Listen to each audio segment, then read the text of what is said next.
السلام علیکم ورحمۃ اللہ وبرکاتہ۔ آج ہی اہل سنت المرکز الاسلامی چینل کو سبسکرائب کریں اور ہماری حوصلہ افزائی کے لیے سبسکرائب کریں، شیئر کریں اور کمنٹ کریں۔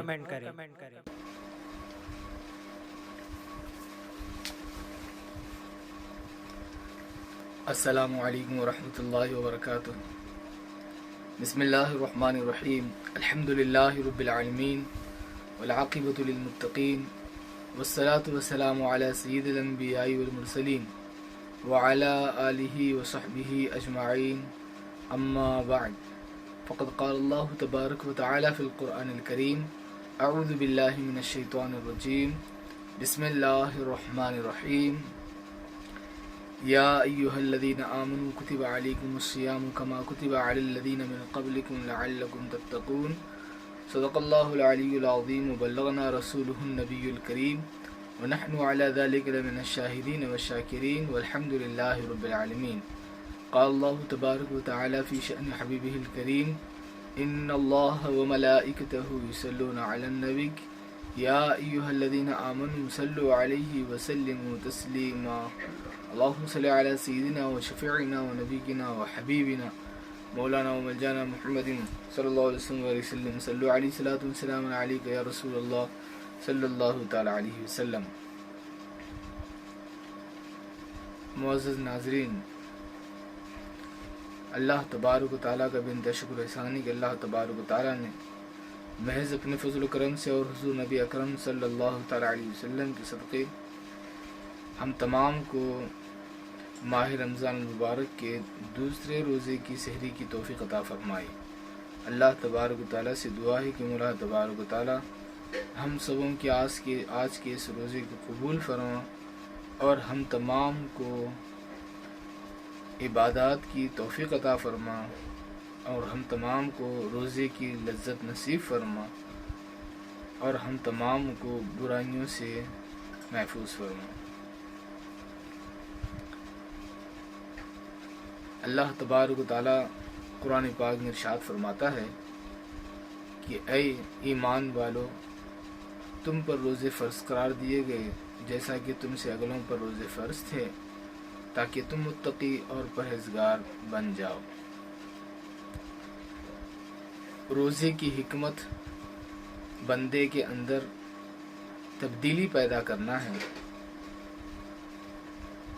بندے اللہ تبارک و تعالیٰ کی بارگاہ میں پاک صاف ہو کر پہنچیں، اللہ تبارک و تعالیٰ کی بارگاہ میں بندے قبولیت کا درجہ حاصل کر لیں، اللہ تبارک و تعالیٰ کی بارگاہ میں بندے مقبول بن جائیں، ان کے اندر تقوی اور طہارت کی دولت پیدا ہو جائے۔ اس واسطے اللہ تبارک و تعالیٰ نے روزوں کو فرض قرار دیا۔ اس کا راز خود ارشاد فرماتا ہے لعلکم تتقون، یعنی تم ان روزوں کے ذریعے سے متقی اور پرہیزگار بن جاؤ۔ تو جو لوگ روزہ رکھ کر گناہوں سے بچنے کی کوشش کرتے ہیں، گناہوں سے بچتے ہیں، اپنے آپ کی حفاظت کرتے ہیں اور بچنے میں کوششیں کرتے ہیں، ضرور بھی ضرور وہ اللہ تبارک و تعالیٰ کی مرضی کے مطابق اپنے روزے کو مکمل کرنے والے ہیں۔ اور جو لوگ روزہ رکھ کر بھی گناہوں کی طرف مائل ہوتے ہیں، گناہ کرتے ہیں، وہ لوگوں کو چاہیے کہ وہ اپنی اصلاح کر لیں، کیونکہ روزے کا اصل مقصد ہی انسان کے اندر بیداری پیدا ہو جائے، انسان کے اندر تقوی و طہارت پیدا ہو جائے، انسان کے اندر خدا کی محبت پیدا ہو جائے، انسان کے اندر برائیوں سے نفرت پیدا ہو جائے۔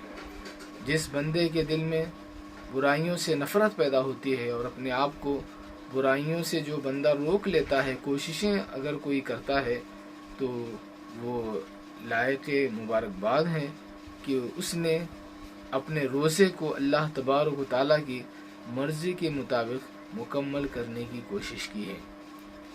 تو دوستو اور بزرگوں، گناہ انسان سے ہوتا ہی ہوتا ہے، لیکن کامیاب انسان وہ ہے جو گناہ کرنے کے بعد توبہ کرے، کیونکہ گناہ کے بعد توبہ کرنے والا انسان اللہ تبارک و تعالیٰ کو بہت زیادہ پسند ہوتا ہے۔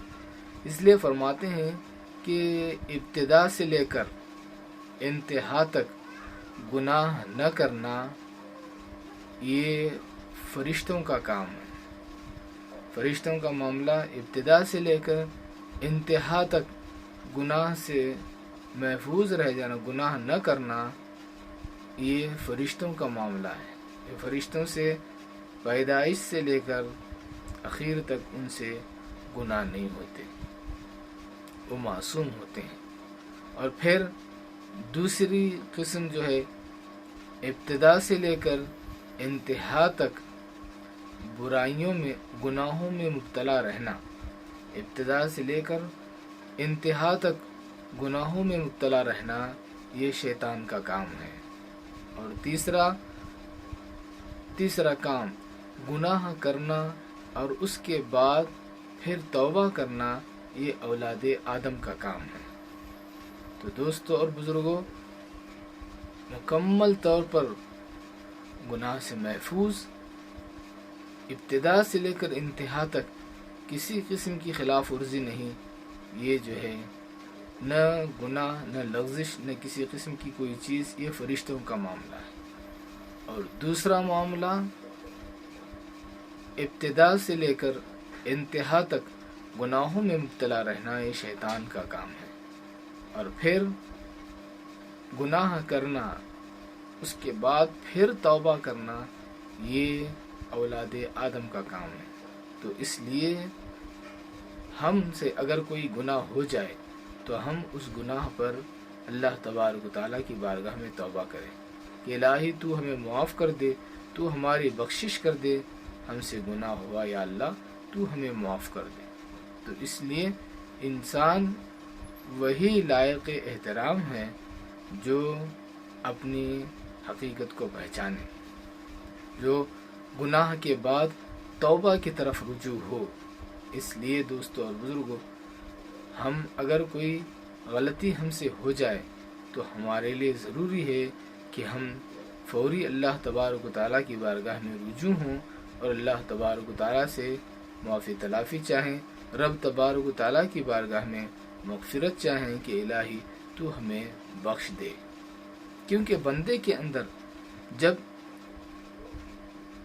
یہ احساس پیدا ہو جاتا ہے کہ مجھ سے گناہ ہوا ہے اور مجھے اللہ تبارک و تعالیٰ کی بارگاہ میں رجوع ہونا چاہیے، جب بندے کے اندر یہ احساس پیدا ہو جاتا ہے تو اس کے اندر پیدا ہونے والا یہ احساس من جانب اللہ ہوا کرتا ہے، اللہ تبارک و تعالیٰ کی طرف سے اس کے اندر یہ احساس پیدا ہوتا ہے کہ گناہ کرنے کے بعد وہ اللہ تبارک و تعالیٰ کی بارگاہ کی طرف رجوع ہو، رب تبارک و تعالیٰ کی بارگاہ کی طرف رجوع ہو اور توبہ کرے کہ الہی مجھ سے گناہ ہوئے ہیں تو مجھے معاف فرما دے۔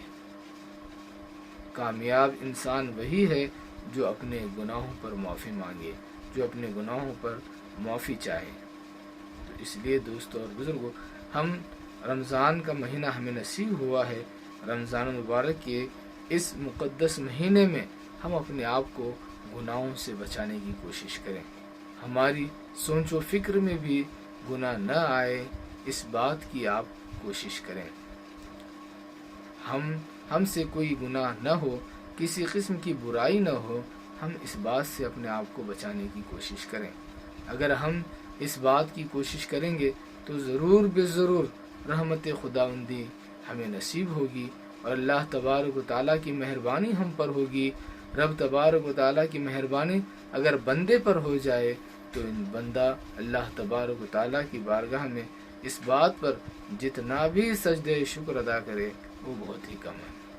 تو اس لیے کہ جو ہے گناہوں سے بچنے کی کوشش کریں، روزے اور رمضان کا ادب و احترام کریں، رمضان شریف کا ادب و احترام کریں، روزے کا ادب و احترام کریں، روزے کی حالت میں کوئی غیر غلط کام ہرگز نہ ہونے دیں، روزے کی حالت میں کوئی برائی ہرگز نہ ہونے دیں، اپنے آپ کو روک لیں، فوراً روک لیں۔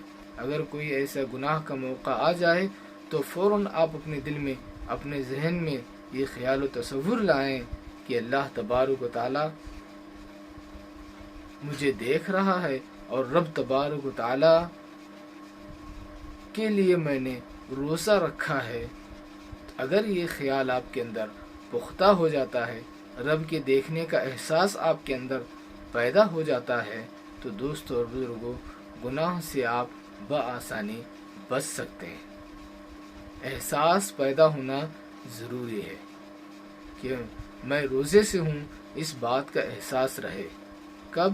جب گناہ کا کوئی موقع آئے تو اس وقت آپ کے اندر یہ احساس ہو، یہ خیال ہو کہ اللہ تبارک و تعالیٰ مجھے دیکھ رہا ہے، میں روزہ دار ہوں، میں روزے سے ہوں. اس بات کا آپ احساس کیجیے، کیونکہ روزے دار کی ایک ایک حرکت اللہ تبارک و تعالیٰ کو پسند ہے. ایک ایک اس روزے دار کی ایک ایک کام اس کا اللہ تبارک و تعالیٰ کو پسند ہے. تو روزہ دار اپنے کاموں میں غلط کاموں کو ہرگز شامل کرنے کی کوشش نہ کرے، بلکہ اپنے کاموں کو پاک صاف رکھے، اپنے کاموں کو بہتر سے بہتر بنائے رکھے، اس واسطے کہ آپ کا سونا بھی اللہ تبارک و تعالیٰ کو بہت زیادہ پسند ہے. اگر آپ آرام بھی کرتے ہیں تو اللہ تبارک و تعالیٰ کو پسند ہے. یہ کتنی بڑی بات ہے کہ روزے دار کی منہ سے جو بو نکلتی ہے، اس بو کے تعلق سے بھی آتا ہے کہ حدیث پاک میں آتا ہے کہ وہ بو جو ہے اللہ تبارک و تعالیٰ کے نزدیک مشک و عنبر سے زیادہ مرتبہ اور مقام رکھتی ہے. تو دوستو اور بزرگوں، روزے دار کی فضیلت، جس بستر پر روزے دار سوتا ہے وہ بستر روزے دار کے حق میں دعائیں کرتا ہے کہ الہی اس کو بخش دے، اس کی مغفرت فرما دے. کتنے خوش نصیب ہیں روزے دار کے روزے دار جب بستر پر سوتا ہے تو وہ بستر روزے دار کے لیے دعائیں دیتا ہے. اس سے بڑھ کر اور کیا چاہیے دوستوں اور بزرگوں؟ یہ بستر انسان کے حق میں دعائیں کرے، بستر انسان کے حق میں دعائیں دے، یہ جو ہے یہ نیک بختی اور خوش بختی کی علامت ہے. اس لیے ہم اپنے آپ کو برائیوں سے، خاص کر رمضان کے مہینے میں اپنے آپ کو بچائیں. پھر دعائیں بھی کریں کہ الہی جس طرح تو نے مجھے روزہ رکھنے کی توفیق عطا فرمائی ہے، اسی طرح تو میری گناہوں سے بھی حفاظت فرما. اگر اس طرح آپ دعائیں کرتے ہیں روزہ رکھنے کے بعد، کوشش کرتے ہوئے، دیکھیے کوشش کرتے ہوئے آپ جو دعا کریں گے وہ جلد از جلد قبولیت کا مقام حاصل کر سکتی ہے. اگر آپ کوشش کرتے ہوئے دعائیں کریں گے.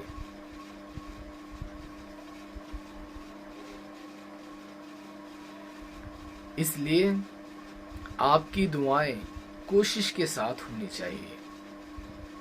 پھر جب آپ کوشش کے ساتھ دعائیں کریں گے تو اللہ تبارک و تعالی ضرور آپ کو اس کا بدلہ عطا فرمائے گا. آپ کے اندر اتنا حوصلہ اور اتنی ہمت پیدا ہو جائے گی کہ آپ گناہ سامنے دیکھتے ہوئے یا گناہ کا موقع دیکھتے ہوئے، گناہ کا موقع پاتے ہوئے بھی اپنے آپ کو آپ بالکل اسی طرح جس طرح ایک ہاتھ آگ سے دور رہتا ہے، آگ دیکھ کر جس طرح ایک بدن آگ سے دور ہٹ جاتا ہے، اسی طرح آپ بھی گناہ سے اپنے آپ کو دور کر لیں گے. لیکن شرط آپ کوشش کے ساتھ دعائیں کریں. اللہ تبارک و تعالیٰ کی بارگاہ میں دعا ہے کہ اللہ تبارک و تعالیٰ ہم سبوں کے روزوں کو قبول فرما، ہم تمام کو نیک اعمال کی توفیق عطا فرما. سبحان ربک رب العزت عما یصفون وسلام علی المرسلین والحمد للہ.